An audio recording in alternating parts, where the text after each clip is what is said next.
If you're wired the way I'm wired and you're very mechanical and pragmatic, it does make no sense to, you turn on the TV and the Los Angeles Commissioners Board or the LA Council Committee or whatever is 7 insane women in their mid-60s wearing masks on Zoom calls, talking about, remasking the kids before we open the schools and comparing wearing a mask to wearing shoes. You don't think wearing shoes is restrictive? It's more restrictive than wearing a mask. Like, just insane middle-aged cows setting policy. So yes, it is.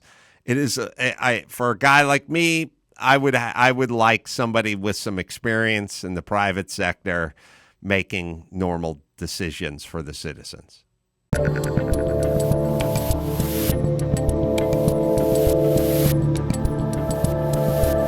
I'm Dave Rubin, and as you guys know, I am off the grid for August in an undisclosed location, but we went ahead and pre-taped some incredible, fabulous, wonderful, groundbreaking interviews for you in July. And joining me today is the host of the Adam Carolla Show and the author of many books. I believe this is his 6th, but his newest book right here in my hand. Everything Reminds Me of Something, Advice, Answers, but No Apologies. Adam Carolla, welcome back to the Rubin Report. Always good to see you, Dave. Carolla, I have to have a little mea culpa up top here. I'm off the grid right now, and as I'm interviewing you just a few days before the end of July, I have not read the book yet because I'm going to read it in August. But is it fair to say this is your best work ever?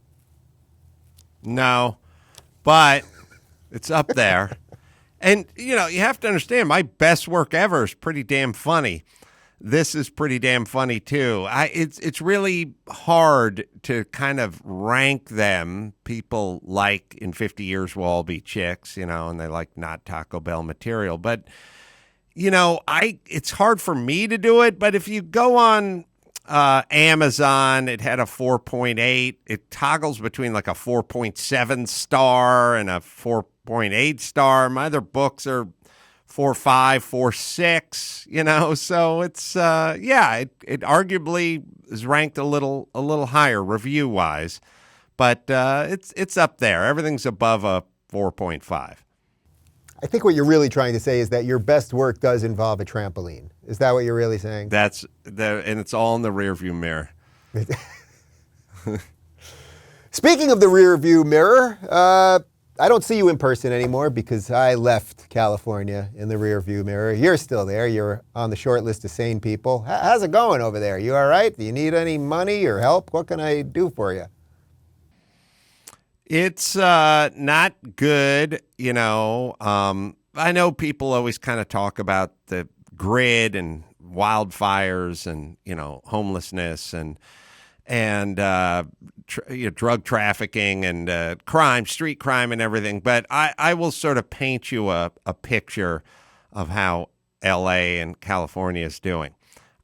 We tried to open a bridge in L.A. like 2 weeks ago, and it had to be closed down because too much street racing, too many people climbing it and threatening to jump off, too much graffiti. We literally attempted to open a bridge in the middle of L.A. to the tune of $600 million. And 2 weeks after it was open, it's now closed because the people could not figure out a way to walk across it without tagging it, threatening to jump off, or shivving somebody with a shank. That's so you're where saying I made the LA right is. Decision. Is that what you're telling me? I think so. I mean, you have bridges in Florida, and they're mostly open. Seemed fine to me. From what I can tell, you're going to get a gator under them every now and again, but they're functioning, and you just go to the other side. And it's humid there, too. It's okay. We're talking about putting speed bumps in this bridge and putting a medium in the middle of it because people can't stop from doing donuts in the middle of the bridge. I feel like the nonsense of LA and California must be particularly hard for a guy like you because when I think of you first, you're very functional. You like things that work.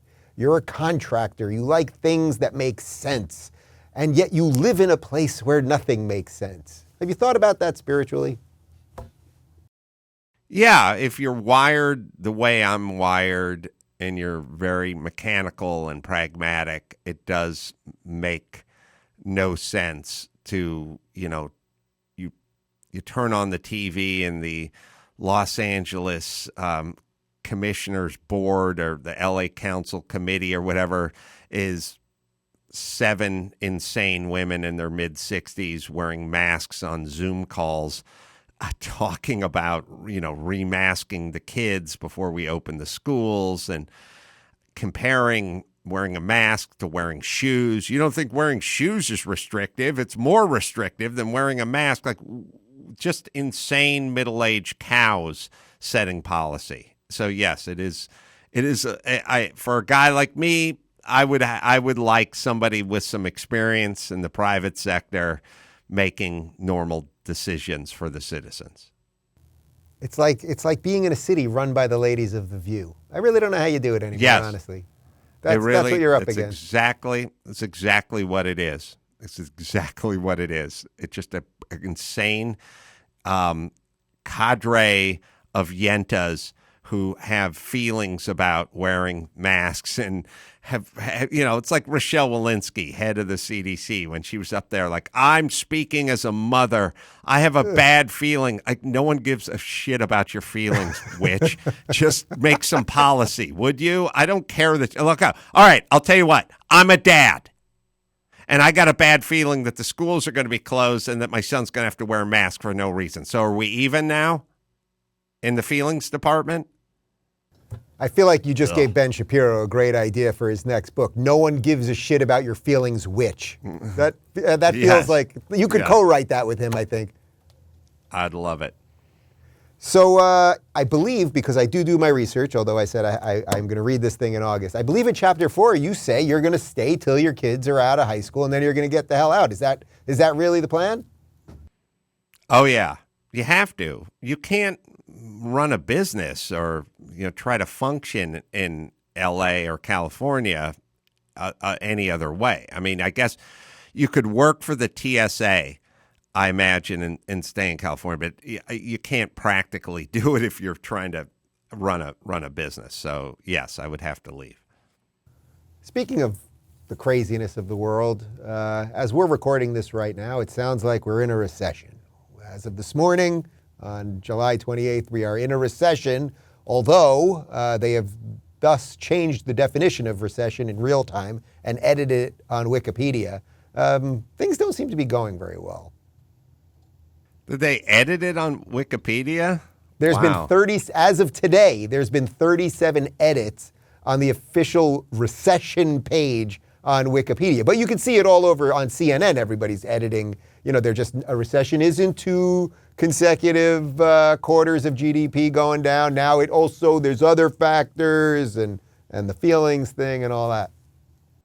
Yeah, it's really interesting. I always think about Kamala Harris talking to Lester Holt about the border. And he's like, have you been to the border? And she's like, well, yeah, we've been to the border. You've been to the border? We have. And then he goes, but have you been to the border? And she's like, I haven't been to Europe. What are we talking about? The most interesting thing about that exchange is not her sort of lying. It's her, at the end, she goes, I don't know what you're asking. Like, well, you don't know what I'm asking. You're the border czar. Let's just say you're the queen of the Mardi Gras parade. And I said, have you been to Mardi Gras? Would you be confused and go, I don't know what you're asking? Or that's the craziest part about this sort of new world order, which is like this weird semantic overload thing where we just get bogged down in what is a recession? What's a border? I don't know. It's all invisible. We can't define what's a woman. We can't. Yeah, exactly. It's not definable. So how are we going to? I mean, it's like you go in, like when you're in the 6th grade and you go in and the teacher's like, did you bring your homework? And you went, what's homework?